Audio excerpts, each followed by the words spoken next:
kullu baitin anta sakinuhu laisa muhtajan ila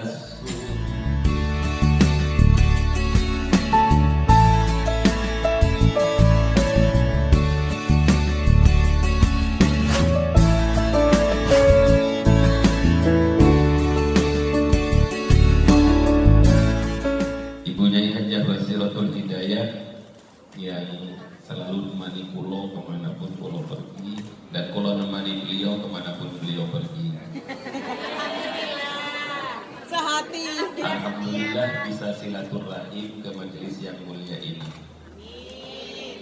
Ibu-ibu pernah dengar senandung ini? Kullu baitin anta sakinuhu laisa muhtajan ila suruji wa maridin anta aiduhu qad atahu Allahu bil faraj. Sekarang itu namanya majelis maulid wa ta'lim. Lengkap majelisnya, ada maulidnya, ada taklimnya. Nggak lengkap kalau belum taklim. Jadi ada ngajinya yang dilakukan, yang didesain oleh Mbah Yai Abdul Rahim Syadzili itu maus maulid, kemudian ditutup dengan ngaji. Lengkap majelis maulid buat taklim. Artinya begini Bu, kullu baitin, setiap rumah, anta sakinuhu, di mana engkau wahai Muhammad menempati rumah itu, laisa muhtajan ila suruji, maka rumah itu sudah tidak butuh lagi pada lampu. Wa maridin anta aiduhu, setiap orang yang sakit, anta aiduhu, engkau berkunjung menjenguknya, qad atahu Allahu bil faraji, maka Allah pasti akan memberikan kesembuhan. Jadi ibu-ibu, bapak-bapak yang sangat kula muliakan, setiap rumah yang didatangi oleh Rasulullah, setiap rumah yang dikunjungi oleh Rasulullah, setiap rumah yang mana Rasulullah ada di dalamnya, maka rumah itu sudah tidak butuh lagi pada lampu. Lah, rumah yang paling penting bagi kula kali panjenengan itu adalah hati. Jadi hati ini butuh lentera, hati ini butuh penerang, sehingga hati ini disebut dengan qalbun munawwarun, hati yang bercahaya. Bagaimana agar hati kita bercahaya? Masukkan Rasulullah ke dalam hati kita. Makanya suatu saat Sayyidatina Aisyah itu bercerita, suatu saat saya sedang menjahit jubah suami saya. Tiba-tiba lampu mati. Begitu lampu mati, saya kejatuhan, atau jarum yang saya buat jahit itu jatuh. Saya cari jarum itu nggak ketemu karena gelap. Tiba-tiba Rasulullah masuk ke dalam rumah saya. Apa yang terjadi? Rumah itu terang benderang. Rumah itu menjadi bercahaya, sehingga saya bisa melihat di mana letak jarum saya jatuh. Saya bertanya kepada baginda Nabi, ya Rasulullah, alangkah terangnya, alangkah benderangnya cahaya panjenengan. Apa jawab baginda Rasul? Itulah saya kelak juga di akhirat. Dan beruntung bagi umat saya, berbahagialah bagi umat saya yang nanti bisa melihat cahaya saya. Akhirnya Sayyidatina Aisyah berkata begini, ya Rasulullah, kalau cahayamu seterang ini, kalau benderangmu seluar biasa ini, mana ada orang yang tidak bisa melihat panjenengan? Apa jawab baginda Rasul? Sayangnya ada orang yang matanya jelas melihat, tapi dia tidak melihat cahaya saya. Maka kemudian saya bertanya kepada baginda Rasul, siapakah orang itu ya Rasulullah? Siapakah orang yang celaka seperti itu ya Rasulullah? Mereka adalah orang-orang yang bakhil. Siapa Bu? Paham artinya bakhil? Insya Allah. Oh, iya. Pelit. Oh di Hong Kong pelit juga.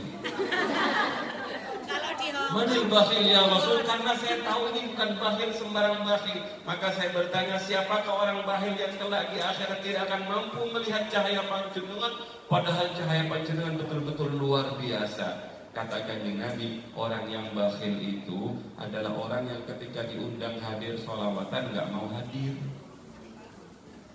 Ada saja alasannya. Ada alasan ini, alasan itu, alasan. Dan alhamdulillah panjenengan yang ada di tempat ini adalah panjenengan-panjenengan yang tidak bakhil. Amin. Siapa yang mendatangkan kita ke tempat ini? Siapa yang menggerakkan kita, langkah kaki kita ke tempat ini?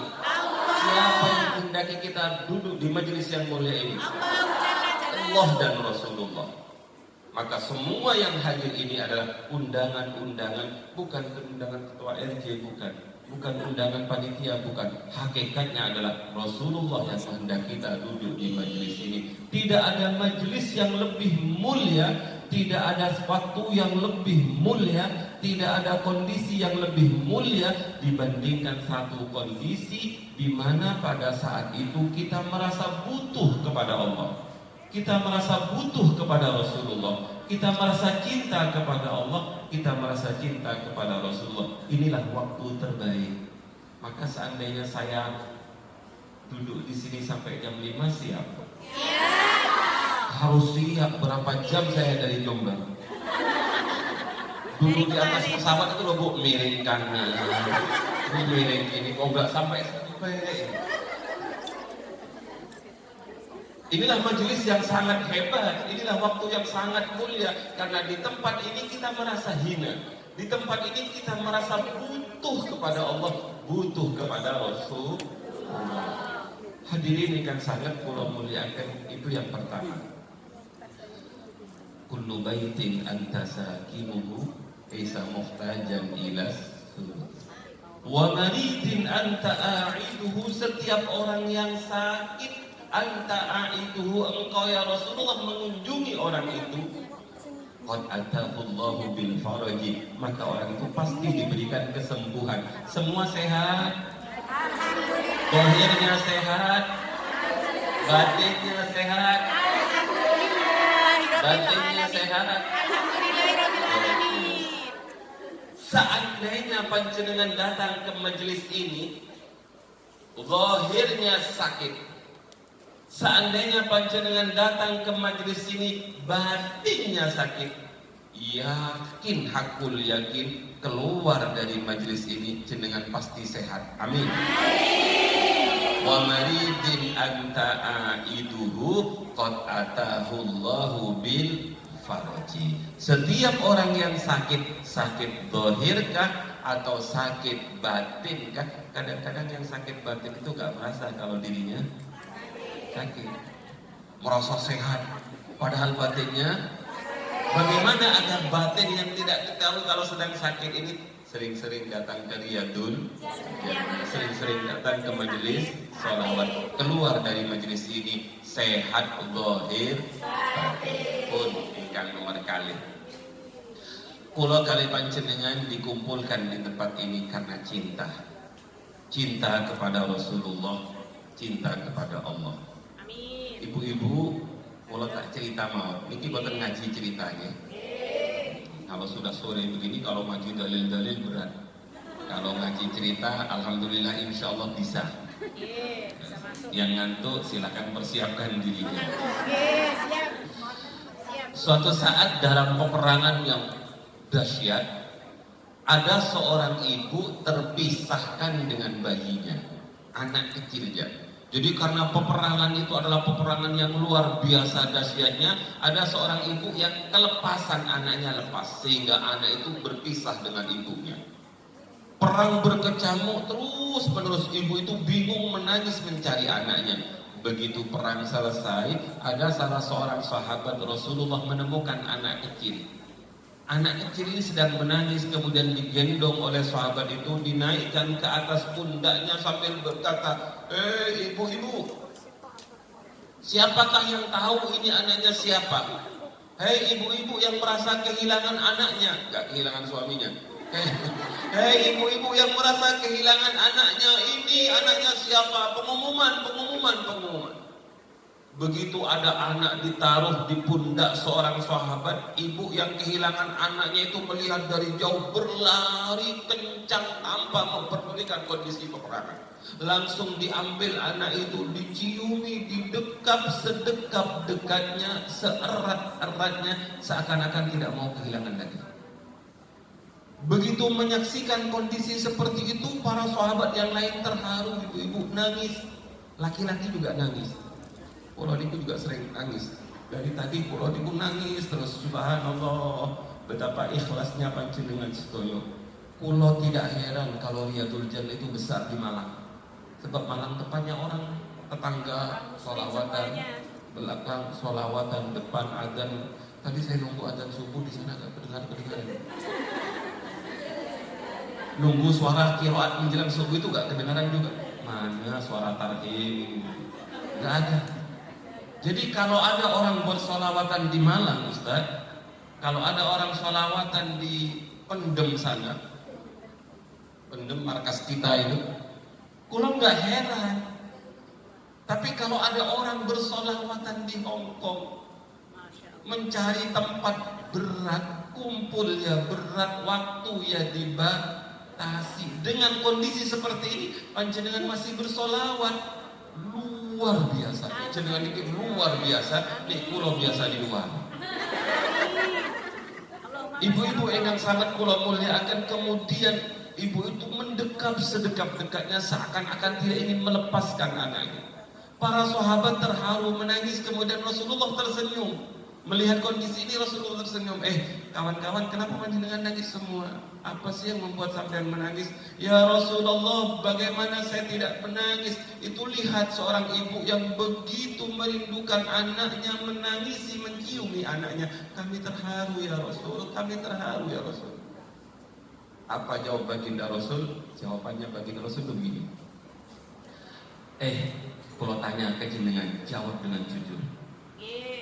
Apakah ibu yang terpisah dengan anaknya, kemudian ketemu anaknya di dekap, kalau di sampingnya ada api, kira-kira ibu itu akan lempar enggak anak itu ke api? Jawab.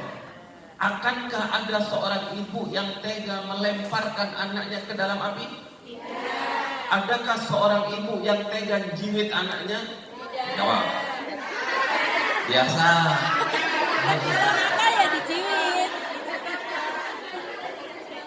Adakah seorang ibu yang tega melempar anaknya ke kubangan api? Para sahabat menjawab, tentu tidak ya Rasul. Apa jawab Rasulullah?